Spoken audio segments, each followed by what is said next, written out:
ఇది ఒక చిన్న గ్రామం. పల్లె గాలి, మట్టి వాసన. ఆ గ్రామంలో ఒక చిన్న పేద కుటుంబం.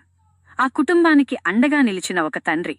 రోజూ ఉదయం సూర్యుడు ఉదయించే లోపే లేచి, సాయంత్రం సూర్యుడు అస్తమించే వరకు కష్టపడే మనిషి.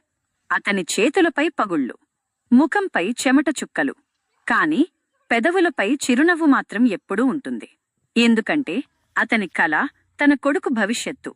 ప్రతి నెల ఫీజు చెల్లించాల్సిన రోజు వస్తే తన అవసరాలు పక్కన పెట్టేవాడు.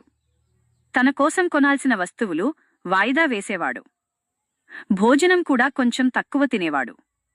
కాని తన కొడుక్కి మాత్రం ఏ లోటూ రానివ్వలేదు. వానలో తడుస్తూ పనిచేసిన రోజులు ఉన్నాయి. ఎండలో కాలిపోయేంతవరకు కష్టపడ్డ రోజులు ఉన్నాయి. కాని రాత్రి ఇంటికి వచ్చి లైటు కింద కొడుకు చదువుతుంటే దూరంగా నిలబడి గర్వంగా చూసేవాడు. కాలేజీ అడ్మిషన్ రోజు వచ్చింది. డబ్బు సరిపోలేదు. ఒక క్షణం ఆలోచించాడు. తరువాత తన బైసికిల్ అమ్మేశాడు. తన సౌకర్యం పోయినా కొడుక్కి అవకాశం రావాలని మాత్రమే ఆశపడ్డాడు. నగరానికి వెళ్లే రోజు బస్టాండ్ దగ్గర నిలబడి కొడుకు వెళ్తుంటే కన్నీళ్లు వస్తున్నా దాచుకున్నాడు. బాగా చదువు బిడ్డా అని మాత్రమే అన్నాడు. ఇంటి గోడలపై కొడుకు ఫోటో. ఇంట్లో నిశ్శబ్దం.